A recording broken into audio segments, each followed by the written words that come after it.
qué importante, ¿no? Que es visibilizar esta situación y también, bueno, ayudar a que las personas trabajen en condiciones formales.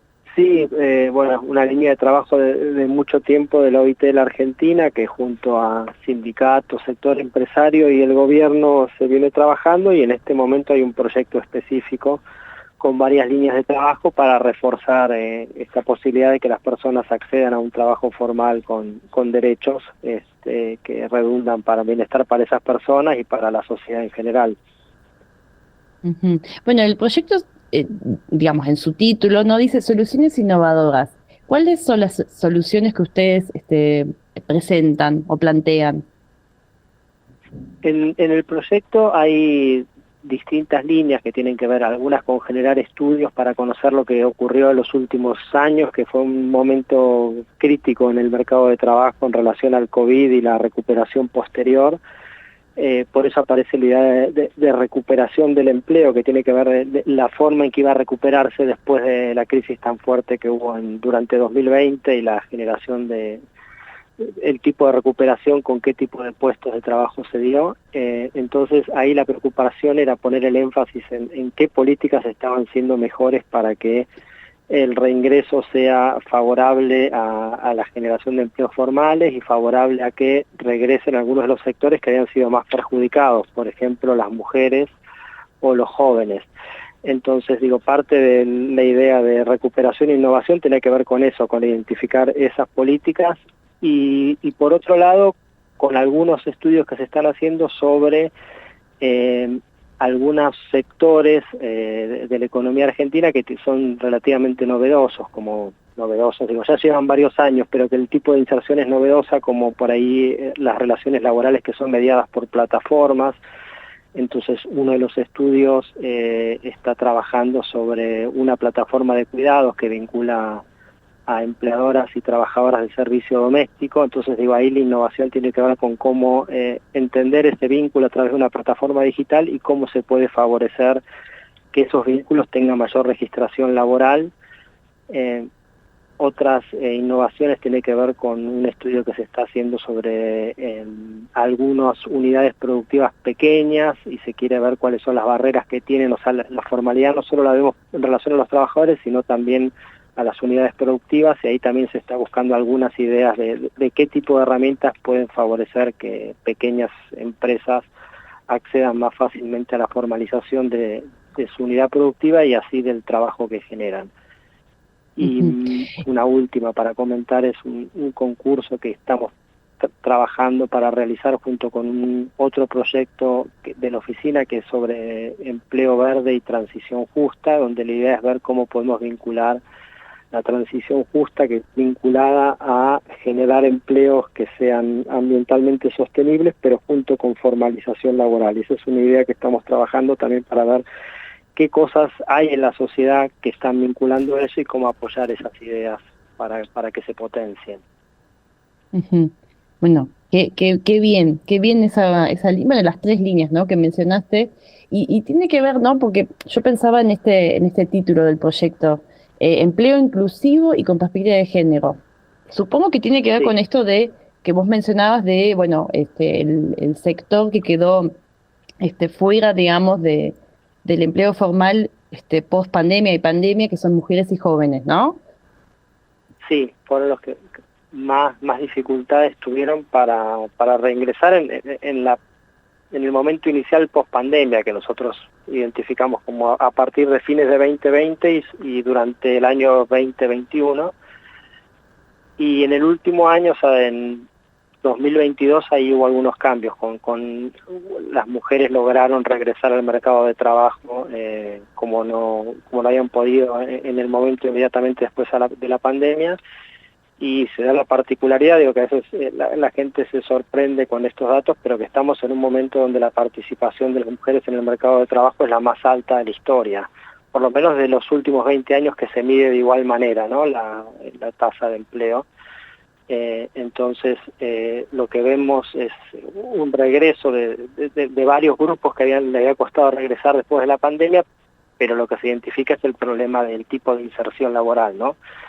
si los empleos son registrados o no, o si son inserciones por cuenta propia de pocas horas y bajos ingresos. Ahí es donde se identifican algunas dificultades de este empleo récord que hay en el último año. ¿Y con qué tiene que ver estas dificultades? Y las dificultades de creación de empleo formal vienen, digo, desde hace varios años. O sea, en Argentina de los últimos 10 años, podemos decir, hubo momentos de crecimiento lento, de destrucción de empleo formal. En los últimos 2 o 3 años también el empleo privado registrado viene creciendo, pero no al mismo ritmo que lo que crece la participación laboral, o sea, la oferta de trabajadores en el mercado de trabajo. O sea, hay más mujeres, hay más jóvenes buscando trabajo que lo que se está creando como empleo privado registrado, y eso hace que se generen otras oportunidades laborales en el empleo no registrado o en el cuentapropismo. O sea, no alcanza el ritmo de creación de empleo decente para ocupar a la población que está buscando trabajo, y por eso crecen otras inserciones, y ahí ya digo, como un marco más general, tiene que ver posiblemente con el deterioro de los ingresos laborales, que hace que también algunos trabajadores y trabajadoras que no buscaban trabajo tienen que salir a buscar trabajo para completar ingresos en sus hogares, ¿no? O sea, está asociado a este clima inflacionario y de esta carrera entre salarios e inflación que depende el momento donde uno corte la mirada, se gana o se pierde. Por ahí a veces es necesario que se sumen hijos, hijas o a veces cónyuges buscando trabajo adicional, y eso no está pudiendo ser atendido por la oferta de puestos de trabajo formales que hay en el mercado. Claro, no podemos salir del contexto en el que estamos viviendo, ¿no? Em, y, y, bueno, digamos, viendo esta situación, y para las personas que nos están escuchando, que muchas trabajan en estas condiciones de informalidad, bueno, ¿cómo tienen que hacer para registrarse? ¿A dónde se tienen que acercar? ¿Qué deberían hacer y qué deberían también exigir? ¿Cuáles son sus derechos? Ahí tenemos, o sea, por ejemplo, en la campaña que nosotros difundimos, que se llama Formalicemos, la idea de esa campaña es poner sobre la mesa esa necesidad, que el empleo sea formal y con derechos. Por ejemplo, en la campaña que proponemos hay distintos perfiles de trabajadores y trabajadoras. Entonces, en la Argentina la posibilidad de acceder a un empleo formal y con derechos también depende a veces del sector donde uno se inserta. O sea, una cosa es el trabajo en casas particulares o el empleo rural, o el empleo clásico en ciudades que uno conoce más tradicional en una industria, transporte, comercio. Los regímenes son diferentes, y la otra cuestión para atender es que es la posibilidad de demandar. También nosotros conocemos que es diferente. Por ejemplo, en el caso de las trabajadoras de casas particulares, es un sector especialmente vulnerable al solicitar los registros, porque es una relación personal uno a uno en el ámbito doméstico, y sabemos que es más difícil. Hay oficinas del Ministerio de Trabajo, oficinas de los sindicatos en el caso de casas particulares, donde uno se puede acercar para conocer sus derechos. La idea un poco de la campaña es difundir los derechos y tratar y entender que en muchas situaciones se necesita un consenso social, o sea, que estemos todos de acuerdo que ese trabajo es trabajo y tiene que tener derechos. El caso de las trabajadoras de casas particulares es como el prototípico, porque en este momento solo 1 de cada 5 de esas trabajadoras está formalizada, y cuando uno habla con esas trabajadoras o sus empleadoras, ahí aparecen las distintas explicaciones o barreras que hay en torno a por qué uno es formal o no es formal. Parte de lo que tenemos que construir entre todos es este consenso y esa certidumbre de que el empleo formal es una obligación, tratar de alcanzarlo. Después aparecen todas las restricciones que puede tener un empleador de un hogar o de una empresa, o las dificultades para sostenerlo. Y lo otro que tenemos que tratar de tener como consenso es resaltar que es un beneficio sobre todo para el trabajador, pero para toda la sociedad.